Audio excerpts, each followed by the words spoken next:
Saudara-saudara, mari kita satukan hati kita di dalam doa sebelum kita akan membaca firman Tuhan dan merenungkannya. 在我们为读主的道，并且来思考它之前，我们一同来进入祷告。 Kami bersyukur Tuhan, pagi ini kembali kami boleh beribadah kepadamu. 主，我们感谢你，今天早上我们再度可以来到你面前来敬拜你。 Kami bersyukur untuk undangan Tuhan buat kami boleh berjumpa kembali di dalam persekutuan dengan Engkau. 我们也感谢你邀请我们，好让我们可以再度来与你相遇。 Berbicaralah kepada kami ya Tuhan melalui pemberitaan firman-Mu. 主啊，透过今天早上的讲道当中，恳求你向我们每个人诉说， Supaya kami boleh bertumbuh di dalam kebenaran firman Tuhan dan semakin mengerti kehendak Tuhan di dalam hidup kami. 好让我们可以活在你的真理当中，成长在你的真理当中，并且我们更明白你对我们在我们整个生活当中的呼召。 Kami menyerahkan jam pemberitaan firman ke dalam tangan Tuhan. 我们把以下的时间交托在你手里， Di dalam nama Tuhan Yesus kami berdoa. 奉主耶稣的名，我们祷告。 Amin. 阿门。 Saudara-saudara, marilah kita bersama-sama memperhatikan bacaan Alkitab pada hari ini terambil dari dalam Injil Matius passalnya yang ke-6. 我们一同来翻开马太福音第6章。 Injil Matius passalnya yang ke-6 kita membaca pada ayat yang ke-12, lalu ayat 14 dan ayat yang ke-15. 马太福音第6章第12节之后呢，第14节、第15节。 Matius pasal 6 ayat yang ke-12, dan ampunilah kami akan kesalahan kami, seperti kami juga mengampuni orang yang bersalah kepada kami. 马太福音第6章第12节，免我们的债，如同我们免了人的债。 Ayat 14 dan ayat 15. Karena jikalau kamu mengampuni kesalahan orang, Bapamu yang di sorga akan mengampuni kamu juga. Tetapi jikalau kamu tidak mengampuni orang, Bapamu juga tidak akan mengampuni kesalahanmu. 第14节、第15节，你们宽恕人的过犯，你们的天父也必宽恕你们的过犯；你们不宽恕人的过犯，你们的天父也必不宽恕你们的过犯。 Saudara-saudara yang kekasih di dalam Tuhan Yesus Kristus, tema khotbah pada hari ini akan berbicara tentang pengakuan dosa atau confession. 今天早上主的道的主题，就是关于认罪祷告。 Saudara, salah satu elemen di dalam doa yang penting adalah pengakuan dosa sebagaimana yang diajarkan Tuhan di dalam doa Bapa kami. 耶稣在主祷文里面也教导了我们，祷告里面的一个很重要的元素就是认罪。 Di dalam doa yang diajarkan Tuhan Yesus berkata bahwa ampunilah kesalahan kami, ampunilah kami akan kesalahan kami. 主耶稣教导我们说，免我们的债，如同我们免了人的债。 Saudara, perkataan Tuhan Yesus tentang ampunilah kesalahan kami diletakkan setelah permohonan, berikanlah kami makanan yang secukupnya. 这一句话呢，免我们的债，如同我们免了人债，就是放在我们日用的饮食，今日赐给我们这一句话的背后。 Hal itu saudara-saudara menandakan bahwa manusia bukan saja membutuhkan kebutuhan jasmani, 这也是证明了，告诉我们人不仅仅只是需要肉体上的食物而已， melainkan juga manusia mempunyai pemenuhan atau mempunyai kebutuhan secara rohani untuk dipenuhkan. 同时呢，人类是拥有灵性上渴望被满足的部分， Yaitu relasi yang diperdamaikan dengan Allah. 就是与上帝和好的关系。 Saudara-saudara, prinsip mengaku dosa dan mohon pengampunan Tuhan diajarkan di dalam doa Bapa kami ini telah menjadi praktik di dalam hidup orang percaya. 就是认罪祷告，在这个主祷文里面所教导我们的部分，已经成为了信徒的生活习性的部分。 Setidaknya saudara-saudara di dalam liturgi ibadah-ibadah komunal selalu ada bagian di mana jemaat diajak untuk mengaku dosa di hadapan Tuhan. 至少呢，在整个崇拜会当中呢，群体的崇拜会要带领会友们来向上帝认罪祷告。 Atau di dalam tradisi rekan-rekan Katolik, saudara-saudara memasukkan pengakuan dosa itu sebagai bagian yang sangat krusial di dalam hidup mereka. 或者是我们可以看到，像天主教的朋友当中，他们也是认为认罪很重要的一项的习性。 Kalau saudara memperhatikan ada bilik-bilik doa di mana jemaat itu bisa datang ke gereja dan mengaku dosanya kepada Tuhan melalui imam. 如果你们注意到，他们是有所谓的祷告认罪的一个小格式，他们可以来到神父面前，向神父认罪，来倾诉他们所犯的罪孽。 Bahkan saudara-saudara di beberapa sinode gereja mewajibkan kalau ada anggota jemaat yang jatuh ke dalam dosa, maka mereka harus mengaku dosanya kepada Tuhan di hadapan jemaat di dalam ibadah umum. 深圳呢有一些教会呢，他们的区大会是鼓励了，就是要求弟兄姐妹，如果他们犯罪的话，他们必须要在会众面前向上帝承认他们的罪孽。 Saudara, kita melihat bahwa praktik mengaku dosa dan mohon pengampunan dari Tuhan bukanlah hal yang asing di kalangan Kristen. 如果这样子的话，我们可以看到认罪的话，并且恳求上帝的饶恕，对于基督徒的生活是不是很异常的事。 Tapi kendati pun demikian, saudara-saudara, praktik mengaku dosa, baik itu secara pribadi atau secara komunal, bukanlah tanpa perdebatan atau tanpa pertanyaan. 可是呢，这样子个别的认罪祷告，或者是群体的认罪祷告，这样的举动，并不是没有正义的。 Setidaknya saudara-saudara beberapa pertanyaan kritis mencoba mempertanyakan mengapa kita harus mengaku dosa di hadapan Tuhan. 至少呢，有几项的祷告，几项的问题发出来说，我们为什么必须要来到上帝面前认罪祷告呢？ Hal yang pertama, saudara-saudara, ada sebuah pertanyaan kritis yang berkata demikian. 第一个问题，他这样子问： Kalau dosa sudah dibereskan oleh Kristus, mengapa kita masih perlu mengaku dosa dan mohon pengampunan dari Tuhan? 既然基督已经赦免了我们，拯救了我们，我们为什么还需要来到上帝面前来承认我们一切过犯呢？ Saudara, di dalam Alkitab ada beberapa ayat yang menjelaskan tentang kesempurnaan penebusan Kristus bagi kita orang-orang berdosa ini. 圣经里面有几处的经文就告诉我们基督的完整性来拯救这些信徒。 Misalnya ayat yang ditulis oleh Rasul Paulus di dalam Roma pasal 6 ayat 10 bagian A. 就如使徒保罗在罗马书6章第10节上半节如此说。 Paulus berkata sebab kematiannya adalah kematian terhadap dosa satu kali untuk selama-lamanya. 他死是向罪死，只有一次。 Atau di dalam Ibrani pasal yang ke-7 ayat 27b. 或者是我们可以看到希伯来书第7章第27节的下半节。 Penulis surat Ibrani berkata sebab hal itu telah dilakukannya satu kali untuk selama-lamanya ketika ia mempersembahkan dirinya sendiri sebagai korban. 因为他只一次将自己献上，就把这事成了。 Masih di surat yang sama Ibrani pasal 9 ayat 28 bagian A. Penulis surat Ibrani berkata demikian pula Kristus hanya satu kali saja mengorbankan dirinya untuk menanggung dosa banyak orang. 希伯来书第9章28节告诉我们，就像这样，基督既然一次被献，担当了多人的罪。 Saudara-saudara, ayat-ayat ini mau menyatakan betapa sempurnanya penebusan Kristus atas diri kita. 刚刚我们所读的几处经文，只是要告诉我们，基督在我们生命上所完成的救赎功劳是完整的。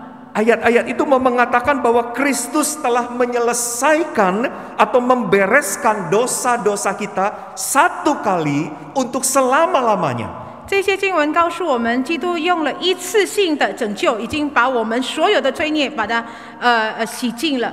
Dosa masa lalu kita sudah dibereskan oleh Kristus. 我们过去的罪，基督已经处理掉了。 Dosa masa kini atau dosa hari ini pun sudah diselesaikan oleh penebusan Kristus di atas kayu salib. 我们今天所犯的罪，也是基督透过十字架上也是已经帮我们处理掉了。 Bahkan dosa-dosa yang akan datang yang masih akan kita lakukan itu pun sudah diselesaikan oleh Kristus di atas kayu salib. 甚至呢，以后的罪，我们即将要做的罪，基督已经在十字架上已经完全担当了。 Lalu kalau demikian, satu pertanyaan kritis ini, mengapa kita harus masih mengakui dosa kita dan mohon pengampunan Tuhan? 如果是这样子的话，我们为什么还需要承认我们的过犯，求上帝饶恕我们呢？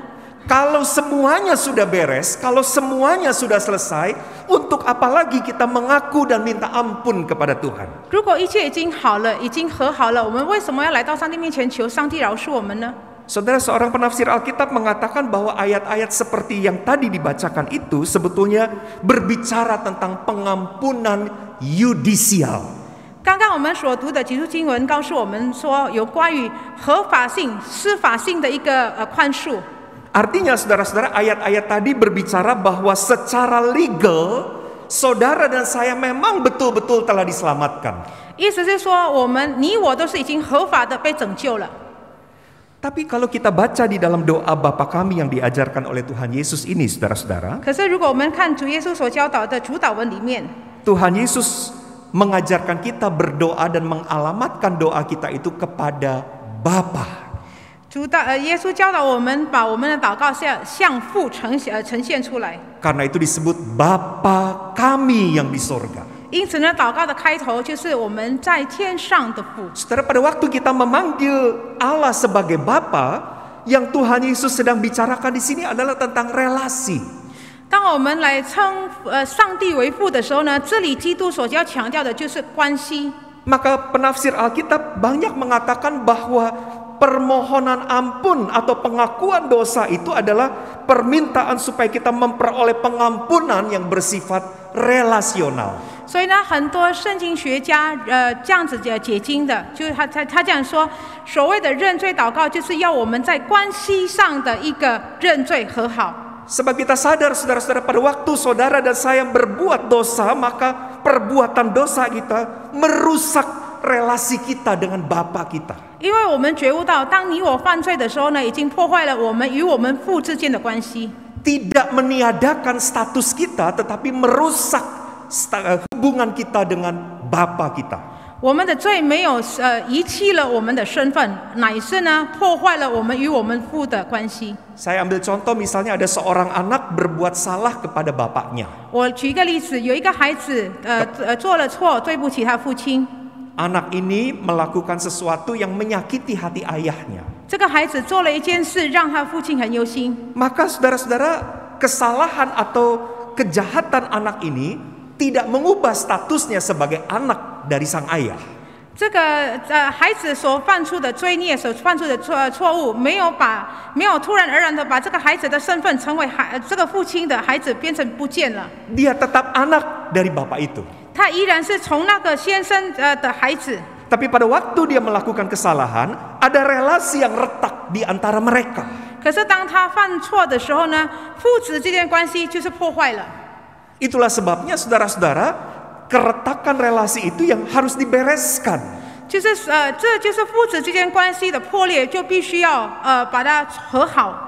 Dan mengaku dosa yang diajarkan Tuhan Yesus di dalam doa Bapa kami ini adalah awal dari rekonsiliasi atau pemulihan relasi antara kita dengan Bapa surgawi. 耶稣在主祷文里面教导我们的，就是认罪的部分，就是成为我们与上帝和好的第一门槛。 Saudara, sekalipun kita sudah ditebus dan sudah diselamatkan, kita masih mengenakan tubuh kedagingan kita yang seringkali menggoda kita untuk menuruti hawa nafsunya. 即便我们已经获了拯救，可是呢，我们依然还是带着我们肉体的生活，然后呢，这肉体的生活不断的来引诱我们来犯罪。 Bahkan sebagai orang-orang yang sudah diselamatkan, saudara dan saya masih tinggal di tengah-tengah dunia yang berdosa ini. 甚至呢，作为已经蒙拯救的你我，依然活在这个充满罪孽的世界当中。 Maka sangat mungkin kita jatuh ke dalam dosa lagi. 所以呢，我们很容易的又再次掉落在罪里面。 Sangat mungkin kita dengan cepat melupakan kasih, kebaikan dan anugerah Allah di dalam hidup kita dan melakukan apa yang tidak disukai oleh Bapa kita. 很可能性的，很容易的，我们就是遗忘掉了我们父在我们生命当中所成全的一切事，并且呢，我们不断的又再度活在罪的里面。 Dalam hal inilah kita mengaku dosa kita dan mohon ampun kepada Bapa. 也因此这样子的缘故，我们来到我们父面前，我们承认我们的过犯， Supaya relasi kita dengan Bapa boleh pulih kembali. 好让我们与父的关系可以和好。 Yang kedua, saudara-saudara, 第二点， pertanyaan kritisnya berbunyi demikian. Kalau Allah itu Maha Tahu, mengapa saya masih perlu mengakui dosa-dosa saya di hadapan Tuhan? 第二个问题就是说，如果上帝是全知的，为什么我还需要来到上帝面前承认我们一切过犯呢？ Saudara, yang menjadi pertanyaan di dalam bagian ini adalah kalau Allah itu Maha Tahu, Allah yang mengetahui segala sesuatu, Dia pasti tahu dosa-dosa yang kita lakukan. 就是我这个问题就是这样问：既然上帝是全知的，他当然知道我所犯的罪， Allah pasti tahu motif kita melakukan dosa. 他也当然知道我犯罪的动机是什么， Allah tahu setiap detail dosa-dosa yang kita perbuat. 并且呢，他很清楚的我所犯的每一个罪的细节。 Bahkan Allah mengerti, Allah tahu efek dari dosa-dosa yang kita lakukan. 并且呢，他很清楚知道我们所犯罪所带来的后果。 Kalau Allah itu Maha Tahu, lalu mengapa kita harus masih mengaku dosa kita? 既然他是无所不知的上帝，为什么我们还需要来到他面前承认我们一切过犯呢？ Kalau Allah itu Maha Tahu, kenapa kita harus menyebutkan kembali dosa-dosa kita kepadanya? 既然他是全知的上帝，为什么我们必须来到他面前来一一的来倾诉我们的罪孽呢？ Seolah-olah Allah itu butuh untuk diberitahu. 好像这样子的话，好像是上帝需要被通知。 Saudara, menarik di dalam Alkitab kita membaca kata kerja ampunilah kami. 我们很有趣的，我们要看在圣经里面这个免我们的债这个动词。 Saudara, ada istilah di dalam bahasa asli Alkitab Perjanjian Baru dari kata yang diterjemahkan dengan kata ampuni itu datang dari kata homologeo. 免这个的原文词呢，是从 homologeo 这个字句而发生的。 Homologeo, saudara-saudara, dibentuk oleh dua kata. Yang pertama adalah kata homo yang artinya sama. homologeo 呢是用两个字所组成的，就是 homo 意思呢同样的意思。 Dan kata logos yang artinya perkataan. homo 以及 logos，homo 这是同样的意思 ，logos 是言语的意思。 Dengan atau secara hurufiah itu berarti mengatakan yang sama. 意思是说言语句子上来去翻译的意思是说，同样的言语来把它复述出来。 Maka pada waktu kita mengaku dosa, penekanannya adalah kita mengatakan yang sama di hadapan Tuhan. 所以，当我们认罪的时候，所要强调的是，我们把我们所做出来的同样的举止行为来向上帝陈述。 Mengatakan yang sebenarnya seperti yang kita perbuat. 坦然无惧的、一五一十的向上帝倾诉我们所犯的。 Mengatakan sejujurnya seperti yang memang terjadi demikian. 一五一十的、坦然无惧的、很诚实的向上帝说我们所做的。 Saudara, hal ini kita lakukan bukan karena Allah tidak tahu. 我们这样做并不是因为上帝不知道。 Kalau kita membaca satu bagian di dalam Mazmur, bahkan pemazmur pernah berkata, kejahatan manusia itu dirancangkan di tempat tidur dan Tuhan tahu itu. 如果我们看诗篇的话，告诉我们说，人的罪孽都是他们在睡觉的时候已经在筹划了，可是上帝都很清楚知道。 Saudara, mengaku dosa bukan berbicara tentang Allah, bahwa Allah butuh diberitahu. 认罪呢，并不是并不是强调的部分，并不是上帝，也不是说上帝必须要被通知。 Mengaku dosa sesungguhnya berbicara tentang kita si pendosa ini. 所谓的认罪的话，最主要的角色是我们这些罪人。 Kenapa saudara-saudara? Karena ada 3 kecenderungan kita pada waktu kita melakukan kesalahan. 为什么这样子呢？因为当我们犯罪的时候呢，人类犯罪的时候呢，通常会做了这3件事。 Yang pertama, saudara-saudara, kecenderungan kita adalah ketika kita melakukan kesalahan, kita mencoba menutupi atau menyembunyikan kesalahan kita itu. 就是第一点，当我们犯罪的时候呢，我们会设法来就是遮盖遮掩我们的罪孽。 Mulai dari kejatuhan manusia di Taman Eden, kita melihat saudara-saudara bahwa Adam dan Hawa bersembunyi dari hadapan Allah, mencoba untuk menutupi dan menyembunyikan apa yang sudah dilakukannya. 从伊甸园开始，我们看到当人第一次掉落在罪孽里面的时候呢，他们躲避了上帝，就是甚至呢用各种各样的方法来隐藏出他们的罪孽，不要让上帝知道。 Kecenderungan yang kedua adalah kita suka mereduksi dosa kita. 第二个的倾向就是我们常常很喜欢减掉我们的罪。 Satu kali misalnya ketika saya ceroboh mengemudikan kendaraan, saya menabrak mobil orang. 举例来说，有一天我就是不小心的开车的时候呢，我就是很粗心的撞了人的车。 Lalu ketika pemiliknya turun dan saya bercakap-cakap dengan dia, saya berkata, maaf saya telah menabrak mobil Anda, tapi ya itu lecetnya sedikit lah. 然后呢，当车主下来的时候呢，我就跟他聊天说：“哎，对不起，我撞了你的车，可是阿姨，你看了，只有一点点而已吧。” Bukankah kita sering mereduksi dosa kita, saudara-saudara? 岂不是我们往往常常这样做呢？我们很喜欢减轻了、减掉了我们的罪孽。 Hal yang serius kita lihat seolah-olah menjadi begitu remeh dan simple. 很重要的、很关键的是，我们就是把它看为微不足道的事。 Pada waktu kita berdosa, kita sering berkata, cuman sekali kok saya melakukannya. 当我们犯罪的时候，我们就往往讲到说：“我只有犯罪一次而已啊。” Saya melihat film itu cuman sebentar, hanya beberapa menit saja. 我看那个影片只有几分钟而已啊。 Mereduksi dosa kita. 我们减掉了我们的罪。 Ketiga, kecenderungan kita adalah melepaskan tanggung jawab atas dosa. 第三个的倾向就是我们就是就是我们漠不关心、洗手不管我们的罪。 Persis seperti ketika Allah menuntut pertanggungan jawab dari Adam. Adam berkata, perempuan itulah yang memberikan buah itu kepadaku. 好比亚当，当上帝要求亚当的责任的时候呢，亚当就说：“就是那个女人，你安置在我身边的那个女人，是她给予了我那个果子。” Bukankah kita sering menyalahkan keadaan ketika kita jatuh ke dalam dosa? 岂不是当我们掉落在罪里面的时候呢，我们往往也是指指点点我们的周遭呢？ Bukankah kita sering menyalahkan orang lain ketika kita berbuat dosa? 当我们犯罪的时候，岂不是我们也在指的是别人呢？ Maka saudara-saudara, mengapa kemudian mengaku dosa itu menjadi penting? 如果是这样子的话，为什么认罪很重要呢？ Memang Allah yang Maha Tahu itu tahu persis dosa-dosa kita. 全知的上帝很清楚的知道我们每个人的罪孽。 Tapi mengaku dosa diajarkan oleh Tuhan Yesus untuk kita lakukan supaya kita tidak menutup-nutupi dosa kita dari Tuhan. 认罪呢，上帝教导我们，要我们来到上帝面前，我们毫无隐藏的，没有把我们的罪支支严严的、完完全全的、坦然无惧的、一五一十的向上帝承认我们一切过犯。 Supaya kita tidak memandang dosa yang kita perbuat itu sebagai sesuatu yang remeh. Cuman segitu, cuman sedikit, cuman sekali, cuman sebentar. 也不要让我们认为我们所犯的罪是一个很微不足道的只有一点点，只有一次，只有几分钟。 Saudara, seorang penafsir pernah mengatakan bahwa istilah homologeo juga bisa dilihat dari makna yang lain.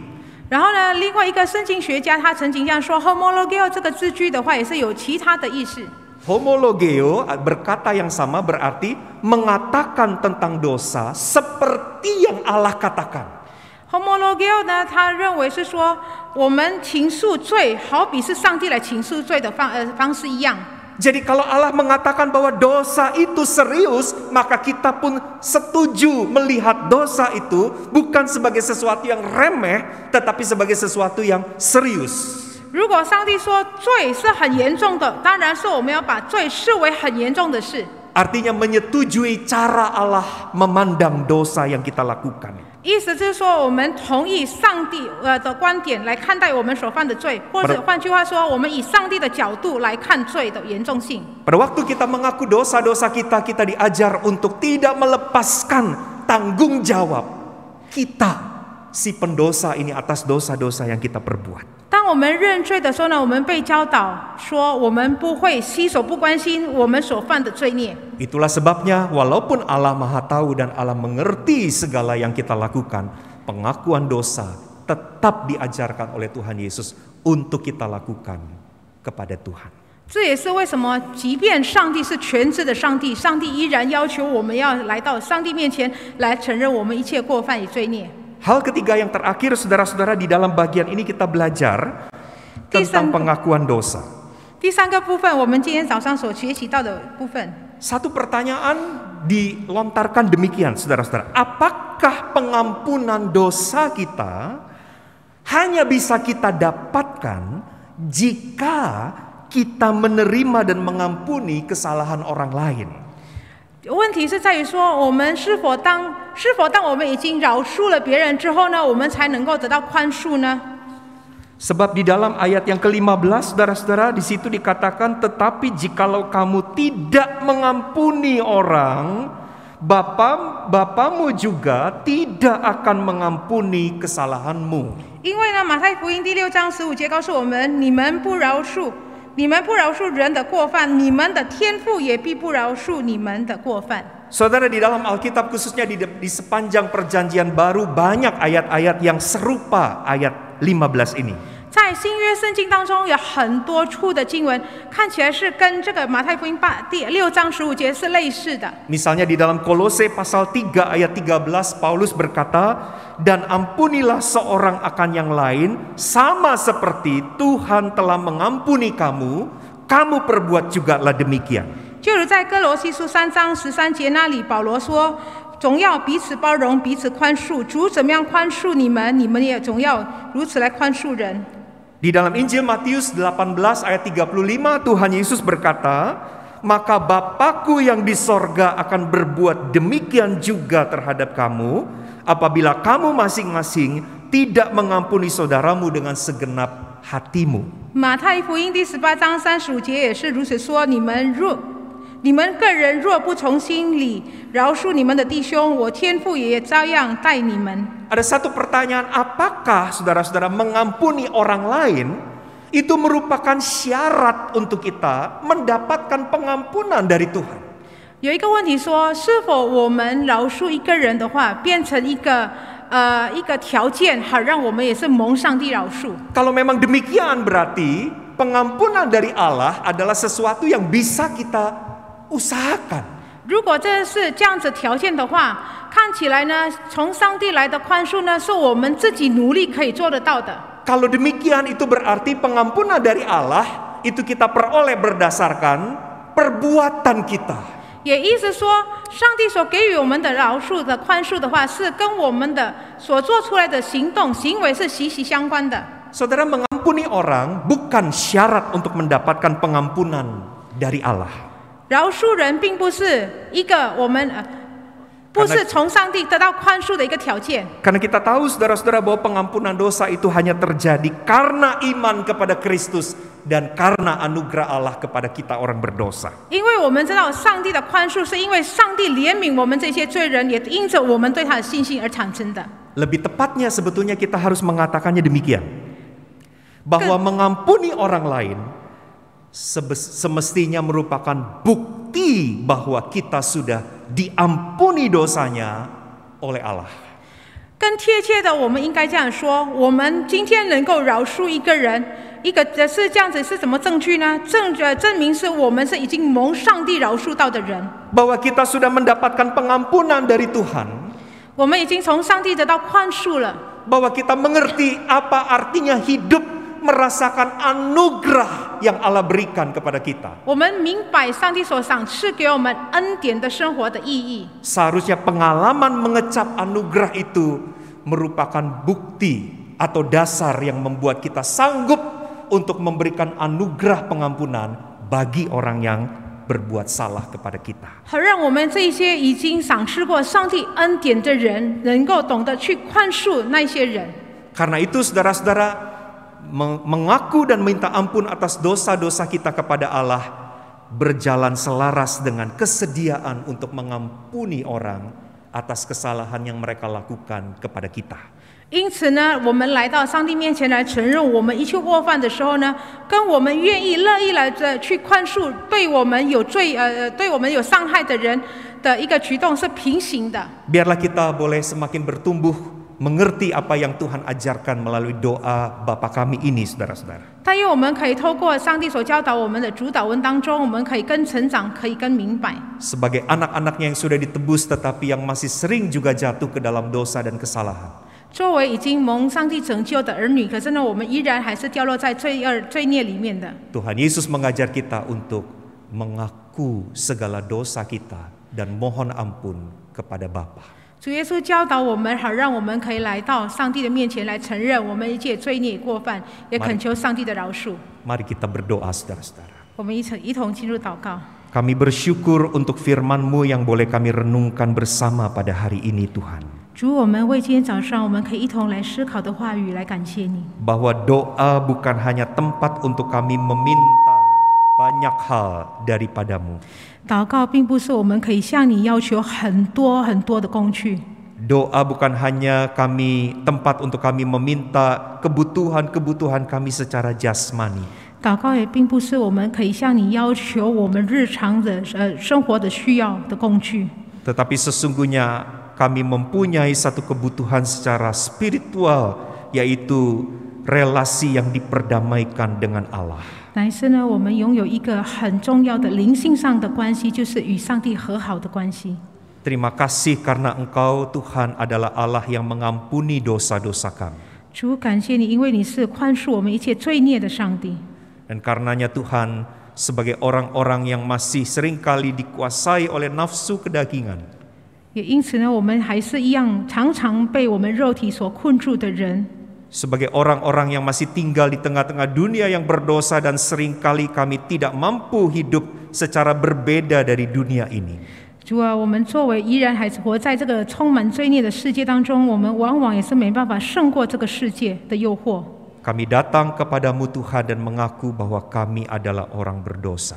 主，我们来到你面前，我们承认我们是个罪人， Dan kami mohon Tuhan ampuni kami 求上帝来饶恕我们， dan mengampuni segala dosa dan kesalahan yang sudah kami perbuat terhadap Tuhan. 主啊，宽恕我们，饶恕我们一切所犯的罪孽，已经得罪你的罪孽。 Kami bersyukur untuk pengajaran firman Tuhan pada hari ini. 主，我们来为今天早上的讲道来感谢你。 Di dalam nama Tuhan Yesus kami berdoa. 我们祷告是奉主耶稣基督的名来祈求， Amin. 阿门。